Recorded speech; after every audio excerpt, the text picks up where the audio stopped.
बिहार में domicile policy को लेकर लंबे समय से चर्चा थी। अब ये नीति लागू हो चुकी है, लेकिन सवाल ये उठता है कि आखिर इसकी जरूरत क्यों पड़ी, किस स्तर पर मंथन हुआ और इसके पीछे सरकार की असली मंथन क्या थी। बिहार सरकार की नई डोमिसाइल नीति अब पूरी तरीके से लागू हो चुकी है। इसके तहत राज्य में सरकारी नौकरी और शैक्षणिक संस्थानों में अब स्थानीय युवाओं को वरीयता मिलेगी।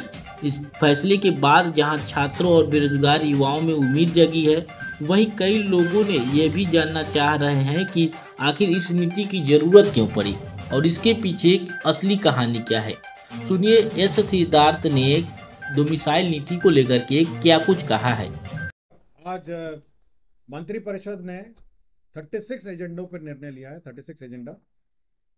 सर्वप्रथम सबसे महत्वपूर्ण एजेंडा जिस पर निर्णय लिया गया वह है बिहार राज्य विद्यालय अध्यापक नियुक्ति स्थानांतरण अनुशासनिक कार्रवाई एवं सेवा संशोधन नियमावली 2025 की स्वीकृति दी गई है। इसके तहत राज्य के जो निवासी हैं और साथ ही साथ जिन्होंने राज्य में मैट्रिक या अथवा इंटरमीडिएट परीक्षा उत्तीर्ण की है, उनको प्राथमिकता देने का निर्णय लिया है। और इससे जो राज्य में जो हमारे छात्र छात्राएं पढ़ रहे हैं और यहाँ के मूल निवासी है, उनको शिक्षा विभाग की नौकरियों में TRE 4 जो शिक्षा विभाग की टीचरों की बहाली है, इसमें प्राथमिकता होगी और नौकरियों में इसमें दूसरा था माध्यमिक उच्च माध्यमिक विद्यालय में जहाँ पर रात्रि प्रहरी कार्यरत है। रात्रि प्रहरी राज्य में 6,000 रात्रि प्रहरी कार्यरत है, जिनका वर्तमान मानदेय 5,000 रुपये था, इसको बढ़ा के 10,000 रुपये हो गया है। इसके तहत 72 करोड़ रुपए मात्र वृद्धि के पश्चात वार्षिक व्यवहार होगा। राज्य के मध्य विद्यालयों में कार्यरत शारीरिक शिक्षा एवं स्वास्थ्य अनुदेशक,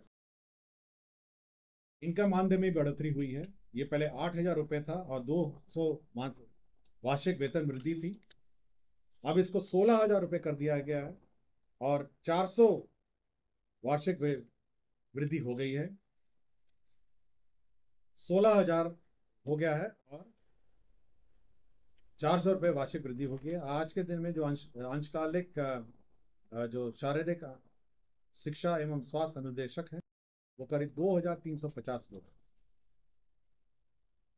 मध्यमान भोजन में बड़ी संख्या में हमारे सेविक जो रसोईया हैं वो कार्यरत हैं। करीब 2,18,622 लोग कार्यरत। इनके मानदेय में वृद्धि हुई है। पूर्व में 1,650 रुपये प्रतिमाह मिलता था, अब ये 3,300 रुपये ये मानदेय होगा। इसके तहत 252,50,84,84,000 रुपये संभावित व्यय होंगे 7 महीने, अवशेष 7 महीने। तो इनका वार्षिक जो वृद्धि है 1,650 को बढ़ के 3,300 वार्षिक वृद्धि हुई। स्वास्थ्य विभाग में आशा कार्यकर्ताओं का भी मानदेय वृद्धि हुआ है।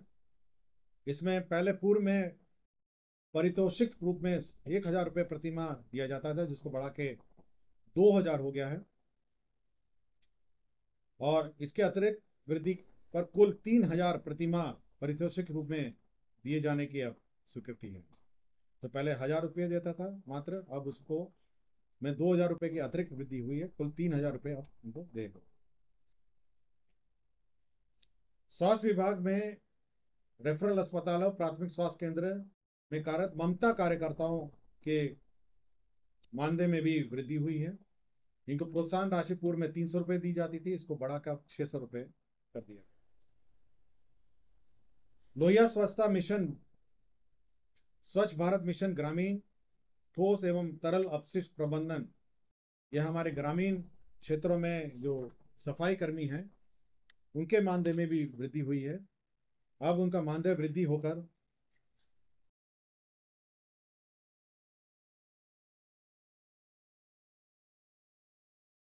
कुल मानदेय का वृद्धि होकर ये कुल 9,000 रुपये प्रति माह इनका मानदेय होगा। ये पहले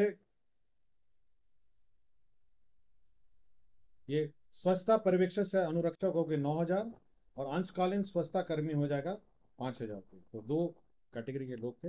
अंशकालिक स्वच्छता कर्मी को होगा 5,000 और अंशकालिक स्वच्छता पर्यवेक्षक से अनुरक्षक को 9,000। मुख्यमंत्री डिजिटल लाइब्रेरी योजना की स्वीकृति हुई है।